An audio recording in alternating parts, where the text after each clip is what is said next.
Good morning, Hacksters!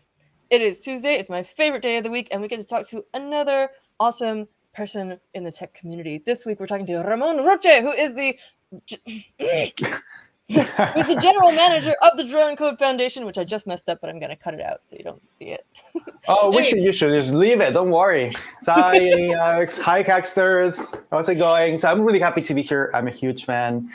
I gotta be honest. I am over the moon to be joined with you. You're amazing. This is great. I'm happy, really happy, and I get to talk to you and to your beautiful community, and that we get to talk about drones.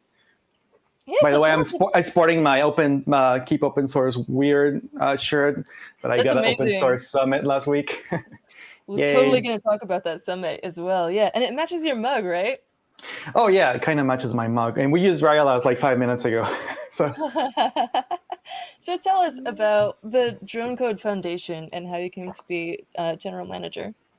Yeah, so it's a really long story that I'm going to try to squeeze into a few minutes so I don't bore you to death with details. But hi, I've been working in the drone industry for the last 10 years now.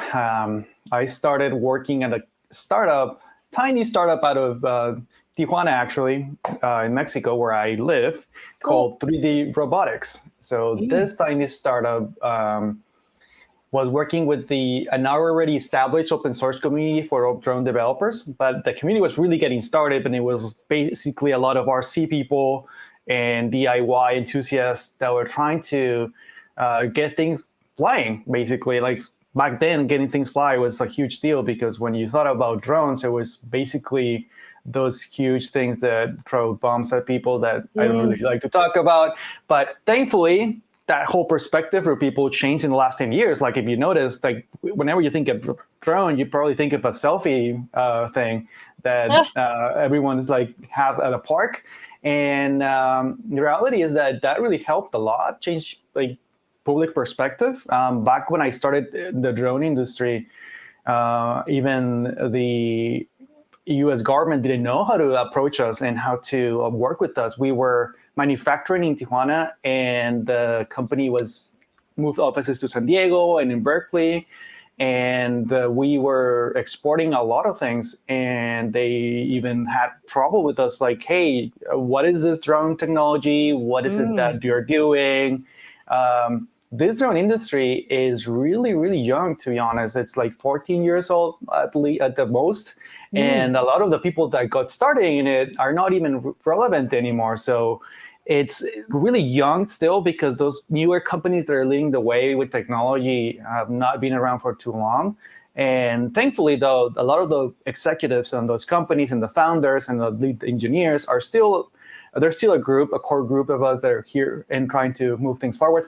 But back to Dronecode, the 3DR company where I used to work with, we pushed everything open source, and we actually hired a lot of companies and developers to keep working with us on open source. So everything was based on a flight stack called ArduPilot.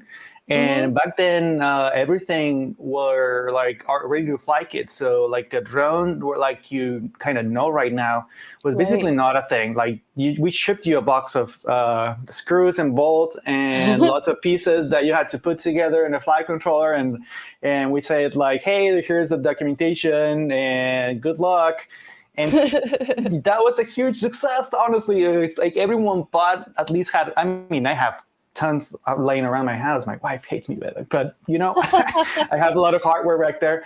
And the community just picked up and they loved that. And we kept pushing everything open source.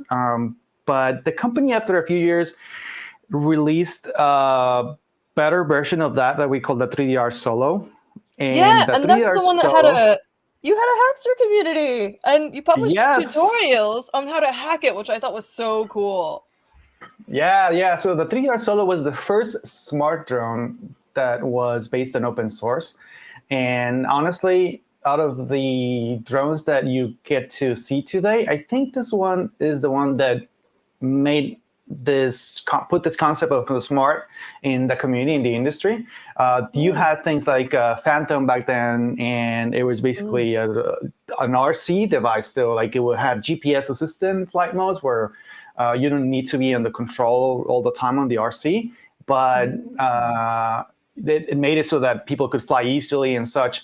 But the 3DR Solo, what they put into the picture was smart shots. And I can do like quick examples. Like, let's say you, in a typical movie production, you had like a sit car where you put the camera on a rail and you move from point A to point B in a straight line, and you really don't want this shot to move. Like, let's say you're chasing someone and you're like moving around.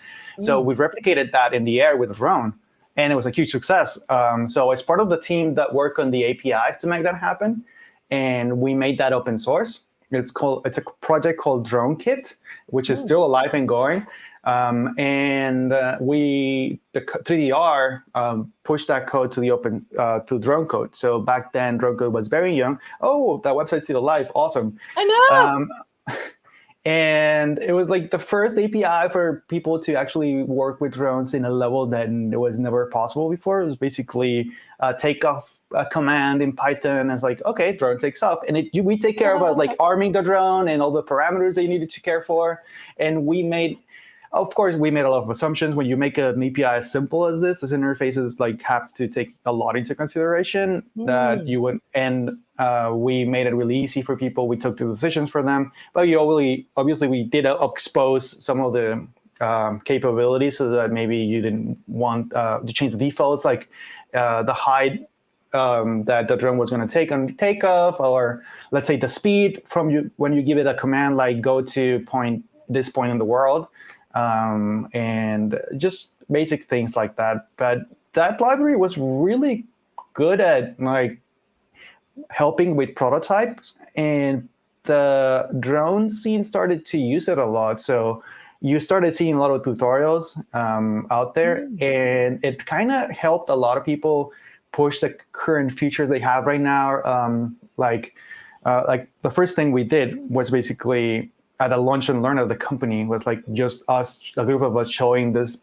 as API, and immediately the sales and marketing people were like, you know what? We should do this, and this, and they had a ton of ideas, and we just like stayed together for a few hours and prototyped the whole thing that ended up being the final product. Of course, we went through a lot of iterations, how product development lifecycle is, but it basically took us a couple hours to put all of that together. Long story short, the company that I used to work with, 3DR, it reached, I guess, its final days of hardware. Selling hardware is really hard. The honest truth about hardware in the industry, or at least back then, it was that honestly, the reality is that you got the industry and you got a lot of players, and someone that's doing manufacturing somewhere else, or maybe paying for engineering somewhere else, might have a niche in you just because of how expensive things are. So if you're able to, with the budget of one engineer, to pay for the research of product development, well, in this other region of the world, you might be able to pay for 5 engineers and then get that done a much shorter time. And the industry was really glad with everything we did, but there was a lot of competition at the end of the day, and there were other vehicles that sort of had similar feature set, but maybe not as good quality, maybe not as good product offering. But the honest truth is that they came up with the half-cost product, and that was it. And that's the hardship of doing a startup, specifically in hardware. And yeah, I mean, the cool thing is that the CEO, Chris Anderson, had the idea of create this foundation called Dronecode with Dr. Lawrence Mayer, who is the founder of all the open source projects that we have. And they talked to the Linux Foundation, and they put together this foundation for drone critical components. And we put all of the open source projects in there, and we gave it a neutral governance. I was like, 3DR, this big company, they didn't own it, but they were the biggest supporter. So one of the things they did when they put this foundation together is they give it a neutral governance. So anyone could become a member and get a seat of the board. Of course, I'm simplifying, but that's how it works. And then for development, they put together a technical steering committee in which the maintainers of the open source projects are part of, and some of the top contributing members. And now you got this organism that allows anyone to contribute in the projects to continue being alive, regardless of its bigger supporter going underwater. So that was huge back then. And we followed the same model of the Linux kernel with Linux Foundation. Yeah. And that's more or less when I started transitioning into being more of an open source contributor. I've always been an open source contributor, but at that moment, I moved into a more active role in the community.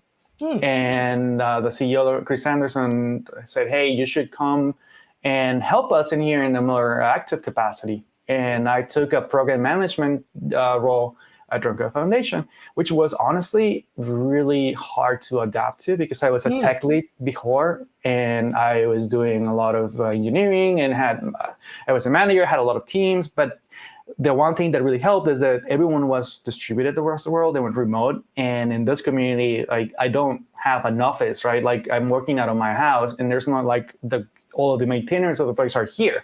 I get to talk to all of them, all distributed across the world, different time zones. And obviously all of the companies have their engineers that are also working on this, and they're all everywhere is somewhere else. And it was a really hard time for me to adapt, particularly because now, like, when you work in a product-oriented company, you have your team, you have your roadmap, everyone's like focused on this goal because that's where the company is going. But in open source, turns out like that's not really true. Everyone has their own product goals and their own priorities.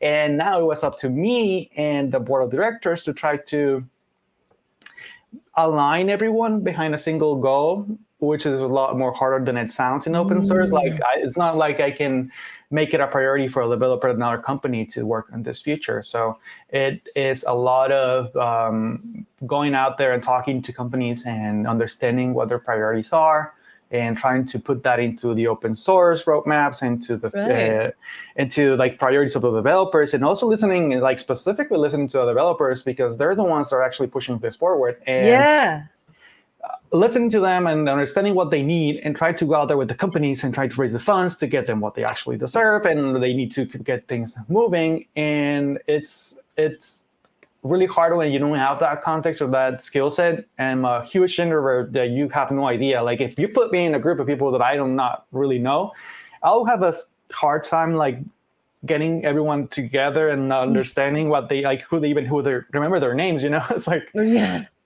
I don't know. Well, I knew a few of them, but I didn't know a lot of people. It's like, and I'm like here in charge of like putting all this like project together and timelines. So it's like, whoa, this is too hard. And I really struggled. I learned a lot. I really learned a lot because they were really helpful. But now, after almost 5 years that I've been doing this, I can say that the community is amazing. They really help everyone that is they're really welcoming, to be honest. Like when I got here, that I didn't really even know what was happening at full and have the big picture. They really welcome me. I can speak of that. And that's the whole experience that I got. And of course, like I got hired to do this and they kind of knew me. So it was a bit easier to introduce myself as this person that's trying to help. But I captured that feeling and I started to put it in practice for anyone that is trying to approach our community. And it really worked. We've been growing our community. It's really stable right now. I was showing some graphs at my keynote last week, which, by the way, we're going to talk about the event that we had with our community, but in a bit. But I'm going to show you some of the slides if I have time. We have more than 10,000 developers in our community right now. And I can't remember the exact number of unique contributors that we had to date, but I can tell you the number of commits that went to their last release that got announced last week, like more than 3,000 commits. 100 unique developers contributed to that. And out of the 100, 30 are new contributors to the code base and to our release. So that's amazing. And you think about it, like I was telling you, it's a small community still, but a lot of people from a lot of different skills come together in our community. Like Drone's got that little thing that actually touches on a lot of aspects of technology. There's a lot of need for cloud developers in the drone industry, just getting that data outside the sensor data outside the drone.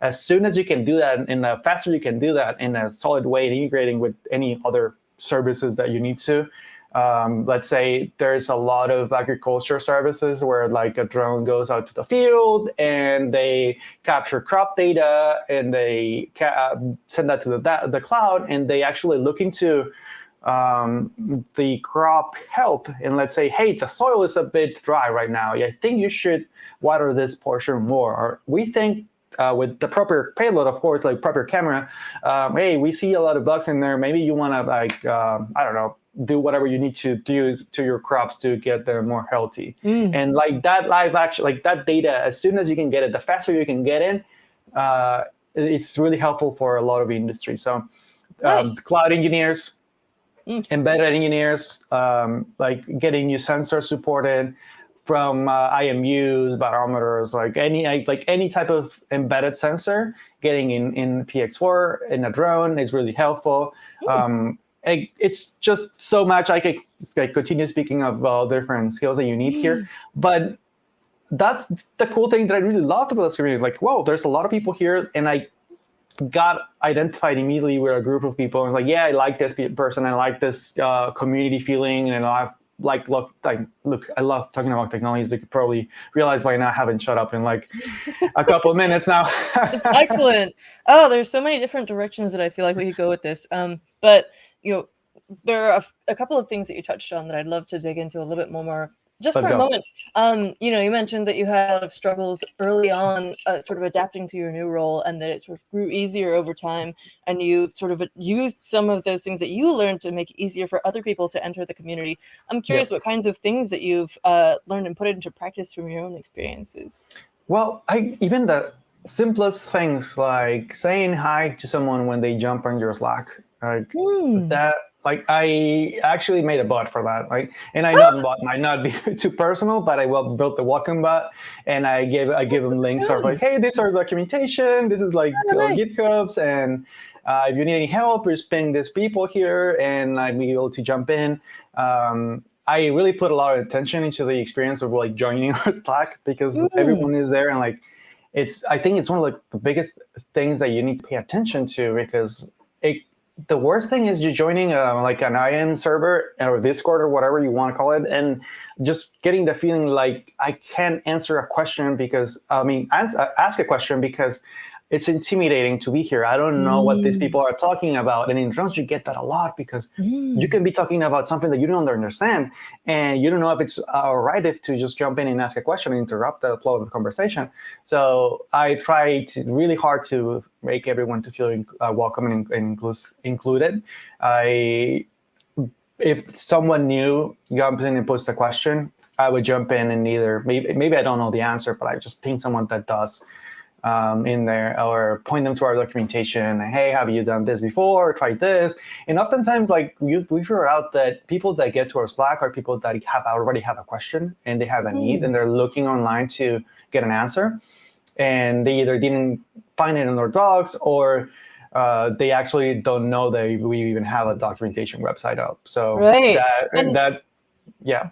And people can find the Slack just through here in the community tab up here, and then hit the Slack and get an invite and stuff. Yeah, that's our Slack. I need to update that welcome, the sign up page, because someone pushed a comment that it was me. I pushed a comment. I just saw the landing page. It's working though, but the theme got messed up. But it's there. You can go in, put in your email, you get an invite. Good stuff.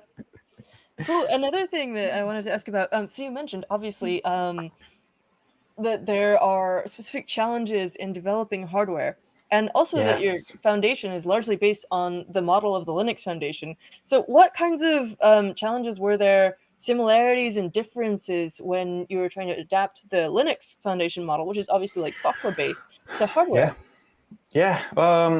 The drone industry wasn't really ready for open, even though it got created by open source, and not created by open source, I would say got really pushed forward by open technologies. The drone industry didn't really understand how to approach that. In fact, a lot of companies still don't know how to do that.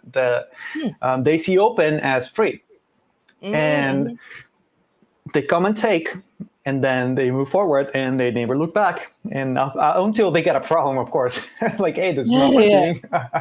That's when the Linux Foundation model really worked, because we were able to point to resources from Linux Foundation to successful examples of deployments of open source out there. And that really helps us explain that to other companies. Like, hey, it's real different when I go in and it's like, hey, I'm just Ramon, this guy that's been doing drones for 5 years, and this is open source and you can use this, versus, hey, yes, I'm Ramon, but I work for this company that has been doing this for the last decades, and it's really successful. It's being used in everything you touch out there, and perhaps all of your devices you have in your hands right now. And they really opened a lot of doors for us, because they basically are a great welcome card. But now they are also helping us in a lot of other ways. They have like platforms, and this is something that I can probably share. Let me just, before I talk to and show you, let me load the tab. So what I'm going to show you, it's called Linux Foundation Insights. So they have this whole product suite called LFX, where they have a collection of tools that can be used by their communities to help the serve community. So they have they handle the meta layer between the projects and the communities. And it's really amazing to have people to think about these things. So there's a lot of need for reports on contributor reports. I was talking a while ago about commits, right, and contributors. So they made this dashboard where they actually aggregated all the data from all repositories, and we can just point people and say, hey, this is the health of our community. Go here and just look at about contributions. So let me see if I can quickly share my screen, if everything's working well here. Here we go. Can you see this? Yep. So this is LFX. This is the data across all of the Linux Foundation projects. So wow, this is incredible. 1 billion lines of code, which is mind blowing, right? But this is aggregated across everything. But you can actually nail down and go see the kernel, anything in cloud native, Kubernetes, and all that. But let's try to do Dronecode. And you go into Dronecode here, and let's push this here so we get more time. And there's okay, out of the billion open source lines of code that are tracked, 13.92 million are part of Dronecode. So really proud of that. Let's see, contributor strength. And they give you those this helpful snippets of data that they already know that really helpful. So cool. The contributors trend increased 59%. It's whoa, thank you. And this is just, by the way, 3 years. Let's do since 2000. I assume contributor strength is basically is that the number of people or how much they're contributing, or both? It's the number of people. It literally says it up there. Yeah. Cool. So it's not just commits though. This is counting commits, pull requests, unique branches get pushed up. But you might push a branch from commits, but they might not get merged into the mainline branch. But it's still tracking all of that. Contributor growth and retention. This is actually a slide of my keynote. So I was showing literally this. I didn't even change any of the data. So you get active contributors on top, and underneath you get drifting away contributors, which are contributors that might be not contributing as often as they used to. So they're tracking all those metrics, which is amazing. And this is why I was telling you, we have a really active community. Check this out. 2020, 2021, where contributor base grew. I actually thought it went down because of the pandemic, but it turns out we were really busy just pushing stuff out there. Last year was our biggest year ever. And now we're halfway through the year. We've almost already surpassed last year. So that was that's amazing. And then the drifting away contributors have really stabilized. And I like to think it's because we're really trying really hard to make sure everyone feels welcome. I'm really shocked by this number. Only 286 people have drifted away and become inactive. That's incredible.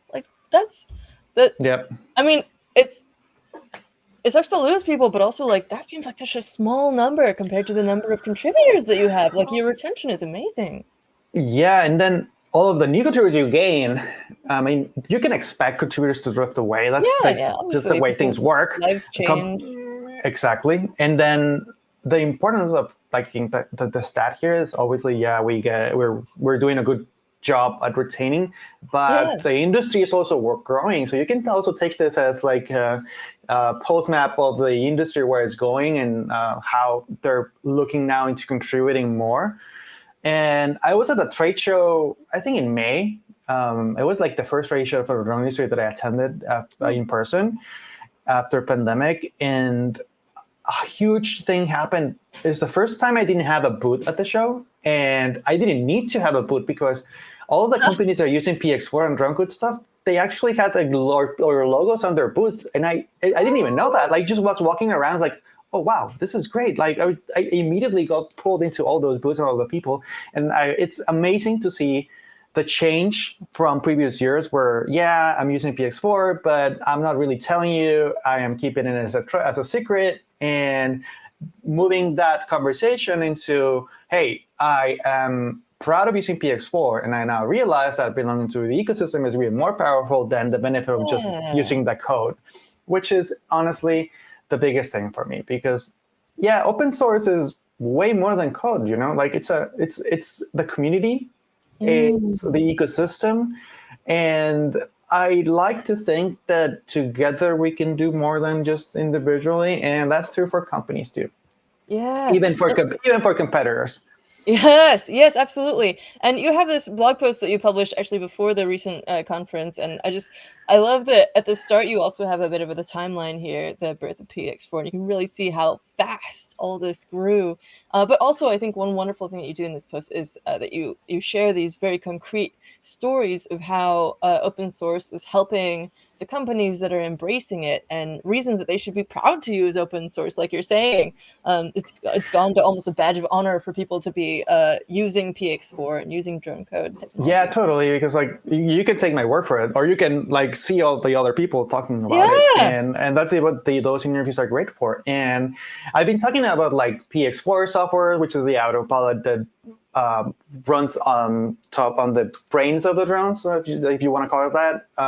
But like we have way more projects than that. Like we have PixHawk, which is open hardware. Let's see where it is. So this is a box for the brand new PixHawk 6X by Holybro. By the way, quick add in here. So Hackster, by the way, has a great contest going on with Holybro. So they are giving away a PX4 Developer Kit, which I probably have around here, but doesn't matter. I'm not going to show you. We got a PX4 Dev Kit by Holybro, which is exactly this, but including one of these in there. So a PixHawk 6E, the latest PixHawk, and they're going to give away 2 of those, right, Alex? And to people that actually contribute to Hackster, any type of use case that you're using with drones. You don't need to have a drone already there. Maybe it's a tutorial, maybe it's a blog post or readout of anything. Maybe you're using computer vision and you put it in a drone.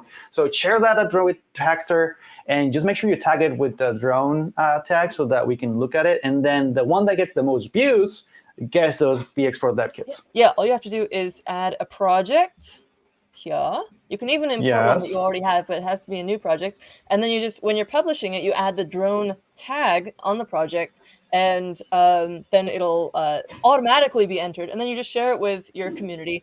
And I think the 2 or 3, I think it might be 3, but we'll check that. We'll check it. Let's say 3. And, if not, then DroneKode's sponsoring the other one. Don't worry. Oh, nice. So yeah, and the most viewed projects will get these amazing dev kits. Would you like to tell us a little bit about them, by the way? Yeah, sure. So actually, this is the second iteration of this developer kit. This is the PX4 Developer Kit, as we call it, but it's not, the Developer Kit brand is not just one single kit. I'm working with different manufacturers to produce a lot of them, and this is the first one that we put out. So I work with Benz, the CTO of Holybro, to make a drone kit that you could actually assemble in less than 20 minutes. That was like the goal. Like we didn't want to give you like a fully assembled thing. Like, okay, here's a drone kit that you can take, like assemble yourself and put a flight controller in it, and it'll be the best use case or the final example of how to get a drone going. And with defaults already in our firmware, so let's say if you put our firmware in it, it already knows how to tune it to get it flying correctly. And it has everything you need. It has motors, it has GPS, it has telemetry, and it has it's component based, so you can actually add different things. And this, that's a great picture. Oh, I was talking about that. Yeah. You can put in a Raspberry Pi on it. You can put in obstacle avoidance sensor camera in there, and you can just assemble it. So it's a big frame, and it's on purpose so that you can add modules to it. So I used to have a lot of things in here, but I took everything to the summit. My desk is kind of empty, which is, I feel it's kind of better. But yeah, so I really like this because at the summit this year, the last week's event, Holybro actually had a workshop, and they had like 5 of them together, and they got like 30 people in there, and they made a contest. The one that assembles it faster gets to take the drone back home. And it was one of the most engaging sessions of our event last week. It was really great. Yeah, some of our team members did that, I believe. Yeah, why don't we take this chance to talk about the summit? Tell us about. So this is the PX4 Developer Summit in Austin, Texas, last week. Yeah, tell us about what happened. What was your favorite thing?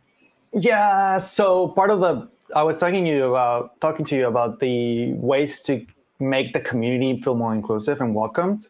And I had the benefit of meeting people in person whenever I had a chance, like developers. I could just fly and like meet developers, but I realized that not everyone gets the chance to do that, and we wanted to change that. So in 2019, we had our first event where we put everyone together. We were sort of like doing a meetup type of thing in 2019. We did it in Zurich, Switzerland, at ETH Zurich, the university. And we were expecting 50 or 20, well, not 50, 20 people to join us. We had a head count. We're like, okay, we're going to like make an Eventbrite, whatever, to sign up people. And like, we're going to charge you a few dollars to like pay for your food and whatnot. Turns out 200 people showed up. A bit more than 200. Yeah, we even had to like sell sponsorships for that so we could actually finance the whole thing. It was great. And everyone was there, and it was surprised we could announce it like 2 months before the event, and everyone was there 2 months later. They had to pay for their travel to Switzerland. They had to actually be there. They paid the cost, the tickets, and everyone showed up. So it was great. And we really wanted to keep that going. Obviously, the pandemic hit, and those 2 years that felt like 10 passed by. We had it virtually. It was great too. Thank you for everyone participating. But now, I'm not sure about you, Alex, but I'm really tired of going to online conferences. And I might go and watch that session that I really like, but that's it. Like, I can't stand watching 8 hours straight of a stream anymore. I hear you. So we set out with the Linux Foundation events team, which, by the way, another of those benefits of being part of the Linux Foundation. They had an amazing events team, and they helped us put this event together. Okay, yes. So we were co-located at Open Source Summit North America, another really big event for Linux Foundation, like the main open source event. And it was held in Austin, Texas last week. The Open Source Summit was the whole week, but we only had 2 of those days for ours, a little bit smaller in comparison to the Open Source Summit. And we had it on June 23rd and Friday 24th. So we put together all of our partners and communities that are part of our ecosystem. Of course, Hackster was a big part of it. By the way, thank you for helping us and supporting us, putting the word out there and participating during the event. People got to go join you. Yes, and I got some swag out of it too, like Hackster swag and my socks right here. Can't wait to wear them. Yeah, let me show you. Demo. Yes. We had Ginger and Jessica and Ella there. Yes. Oh my God, like they are amazing. Your team is amazing. I'm so jealous. Like Ella, Jessica and Ginger. And yeah, it was amazing seeing all of you there. We really had a great time. There were a little bit more than 45 speakers, if I remember correctly, and perhaps 40 sessions. I already lost track of how many sessions we had on our program. Yeah.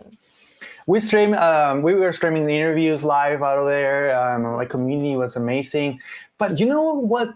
Like the most magical thing happened to me. I've been working in this industry for like 10 years. And at the beginning, I was really into like the technology, like, oh, drone is amazing. Oh my God, I can't believe this.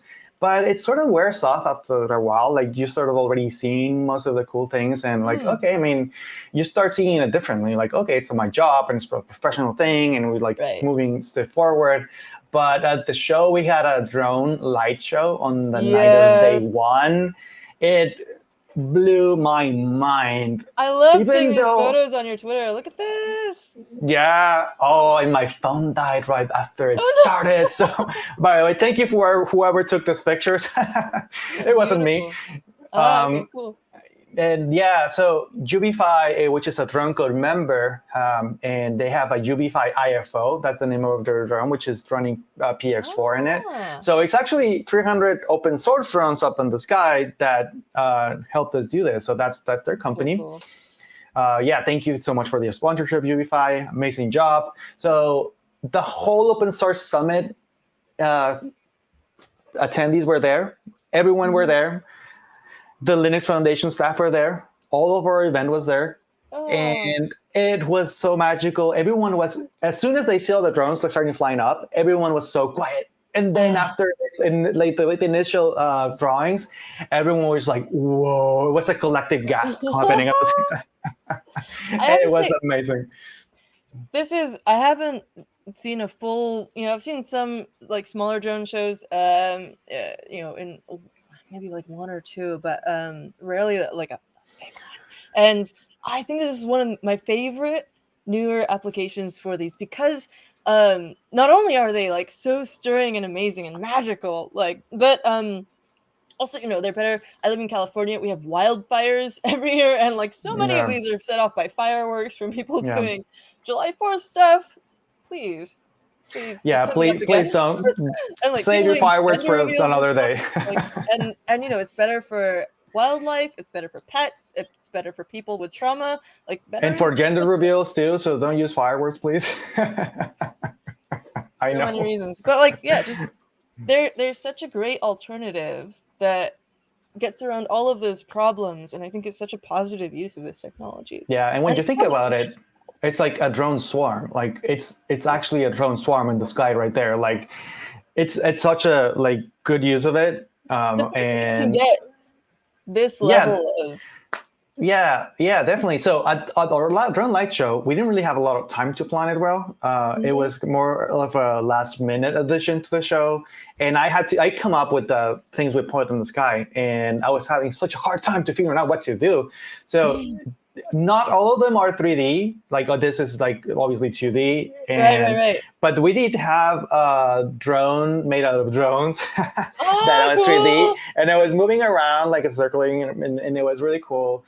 There's also a laptop after open source with a heart underneath. We moved into a laptop. Here you go, and it actually unfolded the laptop like this. So it was just so cool. Yeah, it's so funny. Of course, as with any technology, you're gonna get some dead pixels and such. It's incredible that you get this level of coordination and this level of success out of, and it's only going to get better. Yeah, and it's not actually a dead pixel in there. I think some of the frequencies of those LEDs are out of time sync or whatever. So the picture might have not taken it, but it was definitely not out of off if you were there. Yeah, so I don't know why. We still do get camera artifacts. Yeah, that's what happened. I didn't know it could happen, but apparently that's what happened. Interesting. It makes sense. I've done projects with a microbit or whatever, and trying to get it to it'll only show one row of the LEDs illuminated. Yeah. Obviously. Yeah. It's so cool to use drones for this. I was actually kind of talking to the companies that did this because they're not the only company that's using PX4 to do this. And the other example is Birch Arrow, and they were also at the summit. They gave a talk on their really insightful talk on their operation behind it. And the drone companies are actually helping us a lot because whenever they go out to fly, think of it this way: it's 300 drones, and they each are collecting data of what they're doing. So whenever they test the newest firmware, we immediately get 300 drones, the drone data back, and we can actually look into those logs and analyze what happened. So they already set up to do that. So it's really helpful for us for testing too. So really thank you for all the support that you're doing for us. Thank you. And back in like I remember back at CES 2018, I can speak. We interviewed Brad Whalen at for about the Intel Shooting Star drones, which were one of the first ones that I saw to do this. But of course, those weren't open source, so it's so cool that there's like now all this open source infrastructure for this. Yeah. Oh, yeah. The Intel people were the really first ones to do it at scale and to actually make a business of it. So that's why they were at the Olympics, and it's like a huge event. They always there. But UB5, the company that did it for us, they're I think they're partnered with the NFL. So every time they're in an NFL show, there's like a drone light show there, and Cool. it's them. And so it's PX4 in the sky. That's so cool. And and Intel may not have been the first, of course, just like the first to do it at scale or whatever. Yeah, they do it. They honestly they did it really well. I want to share my screen one more time because I want to mention the second time drones blew my mind in the last week. So we had two of the maintainers of PX4 demo one of the new features in PX4 1.13. And now that I say it that way, it kind of sounds like I'm pitching you on the new release, but not at all. I walked into the session as it was happening because I was running the show, so I didn't like running around like a headless chicken, so I really couldn't go and see one session. But I came into this by chance, and they were demoing this video. It's a vehicle, it's a drone, and it's moving. It's rotating on its axis, and it's still flying stabilized. So it has like 3 axes of propellers. 4? Wait, no. It has 4 axes, and like you can move on any axis you want, and it'll stabilize. Wow! So this is going to be uploaded to YouTube, of course, and everything's going to be available to see because we're going to push all of our sessions to YouTube in a couple of days as soon as we got the time to process that data. But it's going to be great. You're going to be able to see the talks, the videos, the resources, the slides, and all the decks and everything. But yeah, huge thanks to Hackster for helping us put the event together and being there supporting us. I had a really good time with all of you. Oh, I wish I could have been there next time. Next time we should do the podcast from there.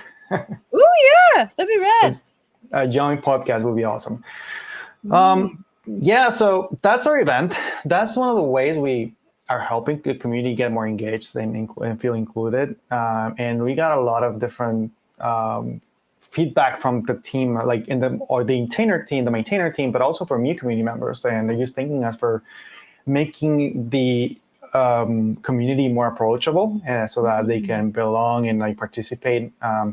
And I mean, it's all about that for me, honestly. I do love the technology. I mean, you have to if you're working on it for so long, but I really like more talking to people and knowing and learning about them and making sure that we can work together. So I think the work that we're doing at Dronecode, it obviously goes more way beyond than just working with developers. But we really take a hard look into it and we take it very seriously. We work the companies in a way that we work with competitors, even in the industry. So if we say we got a problem, and this is actually a problem that actually did happen. So every drone had its own cameras and its own gimbals, and if you purchase a drone, let's say for a job, because now they're actually tools, like a $10,000 drone, and you buy a $20,000 camera, that when your drone doesn't work anymore, you can't use that $10,000 payload anymore. Right. So and you talk about this in your blog post as well. Both of these interviews, I think, mentioned that interoperability is being a huge benefit to them as companies. And, it makes sense. Even like competitors, you're both trying to make the same things. You're both going to get a bigger opportunity if you make them work together. Yeah, so we standardize on the interfaces, like the mechanical interface, like the way you connect the camera payload into a drone. That's now standardized. The mechanical, the electronic of it, the connectors that you're using, but also the software, obviously, like open source everything and make it available and interoperable between manufacturers. That's huge. That is actually something that is moving things forward for the industry. It's not just one company that's keeping it and making the most out of it. Now we're creating an ecosystem. That's what companies are now realizing, and that's where they're supporting us more and being more open about it. Yeah. And speaking of positive applications and open source, you have a certificate behind you in a frame there. Let's talk about Yeah, that. What's going on that here? I'm really proud of this. Yeah. So the drone industry, a few members in the drone industry that have been here for a while put together this concept of thanking the leaders of the industry for everything they're doing to push things forward. So there's a lot of categories in these awards. So they're given awards yearly, and they are they have a huge process that you have to apply, and they have like different stages, and they get shortlisted, and you move into the next stage. Mm. But some of them are judged by a group of judges, which are like experts from the industry, and some of them are voted by the public. So the one Ah. that I was in, I actually didn't apply for it. Huh. Someone nominated me for it, and the community voted for me.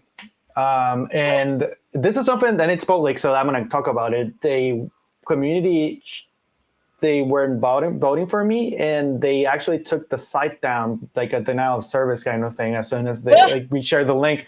And they weren't just expecting that much traffic. And I'm really thankful for everyone that voted for me. Like I didn't even realize this was happening. Honestly, I was like surprised when I was like shortlisted and listed in their website, and it was like, wow, thank you. Oh, yeah. So yeah, I won it, and there were a lot of other really experts in the field that I consider like leaders and that I look up to, and they basically what that community said is like, there's this award, and we wanted to give it to you because you've been helping us with all the open source technologies and the open collaboration. Obviously, I'm not the one that writes them, but I get to be like the face for that community. And I like to say that this award is for that community. It's not, I mean, yes, I am, my name is in there, but it's because of the work that everyone is doing in open source for robotics. It's not just me. So I get to be the face, but I'm not the person doing all this. So this is all for all the open source community. It's not mine. I work here. So the reminder that this is really important for the industry now, and that really they're looking at this as something that is vital, and now they're giving us the recognition that a community deserves. So it's the Industry Impactor Award for all the service that we've been doing for the drone industry. Very cool. Congratulations. There you go. Yeah, I mean, it was really surprising. So let's see.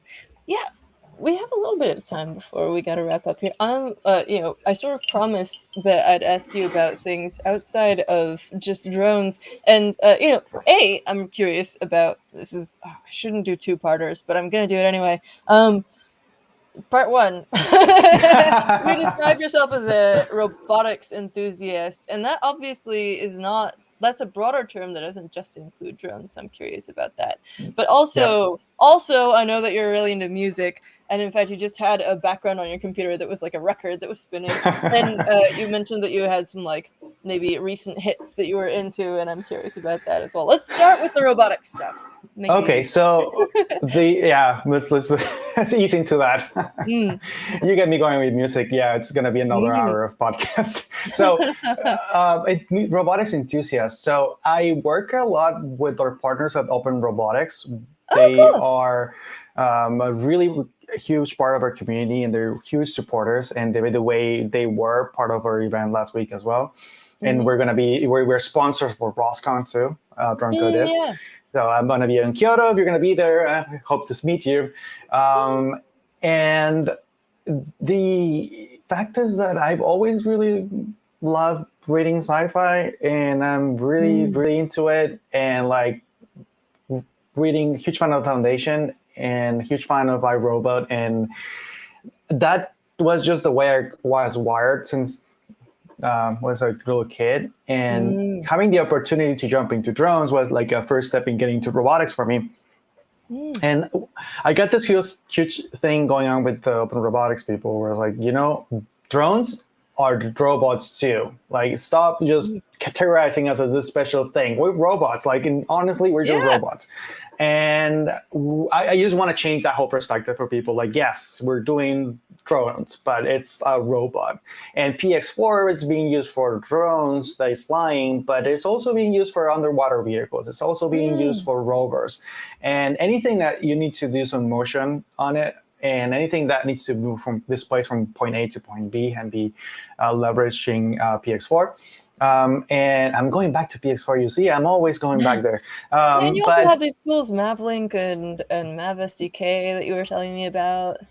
Yeah, so can be using... we got PX4 like the center of gravity for everything, but there's a lot of different tools that that the community has created. So there's like a ground control station, like a mission controller, where the pilot gets to like give the drone a mission and configure it and say like, go to point A, take a picture, and then start recording video until you reach point B, and then fly a little bit higher to reach point C, and maybe come back, and I don't know, like just configure it the way you want, and you got the ability to do that with a really nice UI. That's the website. You can download it from it. Nice. There, it's using open source. It's based on Qt, by the way, so you can have it running on any platform and any mobile platform as well. So it's really, really being used out there. But it's in its core, it's speaking common protocol back to the drone. So that common protocol is called MavLink. So MavLink is being used in the drone industry at large, so not only in PX4. So it's a standard that's being picked up by a lot of different manufacturers even, and it's even mandated by a few sectors that you really need to use MavLink in order to for us to buy your vehicles, because we have already all this user experience set up for our pilots. So we really need to make sure that we'll be able to use ground control with our drone. And MavLink, it's really just a bunch of XML that gets pushed over the wire, and it's really complicated if you want to write it by hand and write those messages and figure out what those parameters for each messages and the sub-protocols in the protocol. So we created Map SDK to solve some of that complexity.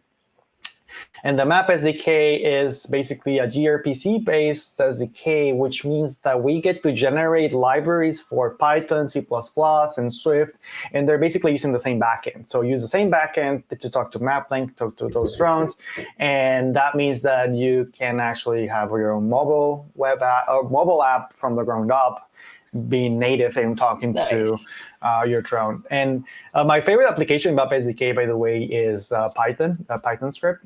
And you can just jump in and just do really cool stuff. It's really cool. And they have a lot of cool tutorials in there that you should all check out. Yeah. Then there's also... Everything is on GitHub, by the way. Everything is on GitHub. Those are websites, but marketing niche. Most of them I built myself, so they're not amazing. Let me know. I take pull requests too. Cool. So yeah, that's GitHub. It's a really cool thing. There's obviously talks on our YouTube channel, PX4 YouTube channel, and previous events we've had the maintainers speak about it, have showed tutorials, do workshops on those. That's our YouTube channel. We have a podcast too. If you're to go in there, check out the podcast. We got tutorials, getting started videos, and all the videos from all the previous events are there. You get to see my face a lot, so hopefully you don't get tired of it. Yeah, and it sounds like you were sort of describing this as like a drone counterpart to a ROS, for example, or like a complement to the robot operating system. It's definitely a complement. It's definitely a complement. I wouldn't say a counterpart. It's definitely not a counterpart. We actually we have pretty solid interfaces to ROS. I didn't mean like... There's a DDS. We share DDS as one of the middlewares between PX4 and ROS. And we get to talk more natively with ROS over a serial connection from the flight controller like this one to the mission computer where you're running Linux and you're running ROS. So we get that connection going and we share data live. So this is not using MavLink. MavLink is used connecting to a drone through a drone. DDS implementation is actually what is running inside of PX4. So if I can get jump into more into details, if I may, PX4 is a modular-based flight controller where we're running on a real-time operating system, and we have a bunch of modules. So if you say you're running on a Pixel 6X, so there's a startup script for that hardware, and it says, okay, these are different components. We got Ethernet going here. We got a few 6 serial connections. You use a UART and a SPI. And you get to enable those, and then you also initialize the modules. Okay, logger module initialized. Okay, the navigation module is initialized, and the way those modules talk with each other is through sorry, not DDS. It's a DDS based. It's called UORB. It's a micro orb middleware, which talks natively to DDS. So that DDS implementation, it's a bridge directly from our internal pub subsystem back to ROS. So now you're able to tap into the same telemetry that those modules are using. By the way, those modules are running real time. So now in ROS, you can get access to that data real time. And you get to use all the cool plugins in the ROS ecosystem with PX4, and you can sort of rely on us for the fail-safes and the security of the system, and you can use this any way you can imagine. Wonderful. Oh, thanks for giving it. That was a great overview as well. I did my best. Sorry if I get something wrong. I don't think so, but correct me, please do. Well, we'll have links in the description for everyone who wants to like go and make sure that you can like search up all this stuff for yourself and check it out, see if it's good for you. I have one last technical question for you, sort of technical. Have you ever done FPV racing? Because for me, that's like one of the most. It's like one of the flashiest, sort of most fun and public-facing applications for this. I'm just curious if you've tried it. And there's like a drone racing league that gets airtime on ESPN as well. So drone racing is really huge, but I'm a terrible pilot, to be honest. I'm a terrible pilot. Yes, like I can't fly if they're like GPS assisted. As in, like sometimes I'm flying, I get too distracted, and I release my hands off the sticks. And if it's not GPS assisted, the drone will just fall. And I can't wrap everything onto my head to be able to do it properly. I do a fine job, but those drone racer league pilots are actually flying vehicles where those GPS assistant features are turned off because it would just slow them down. So they're really flying with their fingers, and they're like doing tiny motions with them to move them around. They're really going fast. I love watching that. But to be honest, one of my goals, long-term goals, is to enable the community to do that sort of racing autonomously. And by the way, one of the Hackster partners, NXP, just had the NXP Cup, which is a competition with universities. They're not doing flying drones, but they're using rovers, and they're racing rovers across different universities. So they time the time it takes for a rover to go through a course that they designed, and has some challenges for computer vision. So they would have this weird turn, like the really tight turns, and see how fast they can manage the rover to go through it. And they have some connections on the course. So like, let's see if you can go through here without going to the left, let's say, and taking a turn instead of keeping going straight. And it was really cool. So they were using PX4 on that, and they were using open hardware for that. So they have Pixel-based hardware.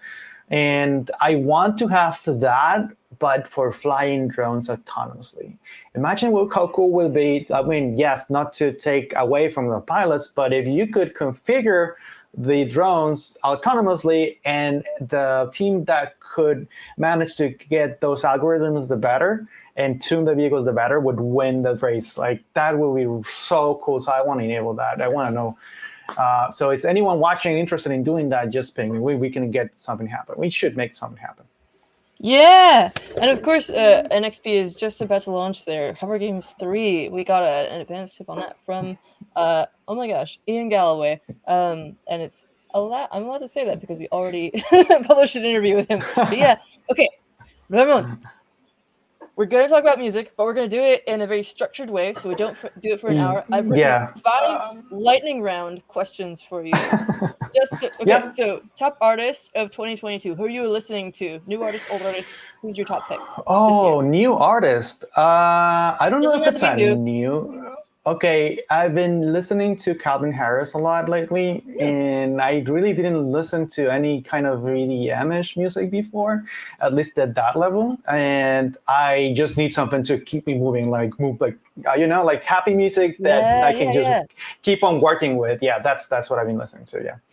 Yeah, well, that leads into another of my questions. What's your all-time like happy song? Do you have one that you go to again and again, or are you just like, I need to like be in a good mood? This is my cheer-up song. This is my fight song. Anything from the Beatles, honestly. Oh! They just keep me going. When I really need to go, and they're like, yeah, you know what? I need really happy song to change my mood. I would go to anything from the Beatles. Just like, hey Google, play me some Beatles. Oh, I shouldn't have said that. Maybe someone's gonna pick it up. Okay, we'll have to do a deep takedown on that. That maybe actually links into another one. What's your most nostalgic album? Like, what's an album that you listen to that really just takes you back in time? Amnesiac by Radiohead. Oh, classic. Love Radiohead. For me, it's what was the one? You know what? I don't actually know the name of the album because it always I heard it playing through the wall that my sibling was playing it, and I've listened to it myself 1,000 times, but I can never remember which one. It's the one that starts with 2 + 2 = 5. Hail to the Thief. There we go. I couldn't pull that up off the top of my head. Yeah, that's mine. That is my second most nostalgic album. Nice. Yeah. Oh, so okay. So when you need to be in a flow state, you're focused, you're working, do you have something that you put on, a genre, an artist, an album? Yeah, definitely. So Silent Alarm by Block Party. That album just makes me put on my glasses, and I just can't stop working when I'm listening to that album. It's just my jam when I need. Yeah. Nice. I don't know that one, but I bet I'd make a very good break from the lo-fi hip-hop beats, which I've noticed is becoming less and less hip-hop and more just like piano things. But anyway, that aside. Yeah, definitely. I also listen to a lot of lo-fi playlists. I just sometimes go into playlist finding more and one of the music apps, and I just lo-fi and mix it with something else. You know what I did last time, and you might find it funny, is lo-fi Mexican lo-fi, and I actually found a lot of like traditional-ish Mexican music in lo-fi mode, and it's still like a beat. It's electronic. You should look it up. It's really cool. Hell yeah. There's a really cool one that I found recently through the internet called Habibi Funk. It's like Middle Eastern funk style music that's a bit retro, really good. That sounds really. It's really good for biking around. Nice. Love it. Last question. If you were going to do, I don't know if you have made music, but if you were going to like have a band, be an artist, perform, what kind of genre or music would you make? I have made music before. I was in a Pink Floyd cover band for a lot of years. Yeah, so I'm a huge music nerd. We were called Brain Wired. It's like Wired Brain. And it was a play on one song by Alan Parsons, one of the producers of Pink Floyd. So that I was into that a lot, but I wouldn't play that nowadays, to be honest. I feel like if I wanted to do music like Pink Floyd, it would end up being what one of the lead guitar of Pink Floyd, David Gilmour, is playing now. David Gilmour! So crunchy music, you know? It's like, I mean, he's amazing. I would really go watch him live, but I would more play lo-fi style music, to be honest. I'm really into lo-fi too, and I would just plug in the synths and get a beat going, and I just start jamming. Very in structure format, just me jamming and making some noise. That's what I would do. Are you a modular synth person or an electronic like keyboard type? I am a guitar person, anything with strings, but I love the synths because I can just make a lot of crazy noise and mix things. I love the power. It enables you to do a lot of things, and it keeps my brain busy. It was like thinking of all the Yeah. different things that I could be moving. That I really like that. And like the guitar, I think it's just like more like a structure format, and you gotta sort of follow the patterns and the rhythms, and anything with the strings. I played a lot of bass, and I feel like bass just calms me a lot. Even though if it's like a bit happy music, it just keeps me going. It just like makes me feel like there's order in the world. Like I am part of the flow of everything right now, and I don't get that with any other instrument, to be honest. I sing and I play bass very rudimentarily, and they both have this way of like vibrating your sternum. Like you feel it in your chest, and like something about that is so calming. Like being at a concert and being right in front of the bass and like speaker and just being like, oh, and like letting it radiate through you is just the best feeling.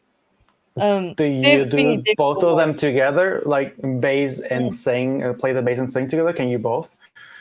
I find it to be the hardest thing ever. If I had more practice with the bass, I think I could do it. I do like acoustic guitar and singing, but like I don't know. I have to bring it back to David Gilmour one more time. There's one song the song "Sorrow." I don't remember what album it's from, but he does this intro that is just like earth shattering, and it like. Yeah. To me, it feels like almost a religion. It's like this incredible solo that it starts out with, and I wonder if there's one that you particularly adore. Great question. And then you know what? That's the number one reason why I was in a band for Pink Floyd, by the way. Like just David Gilmour's guitar.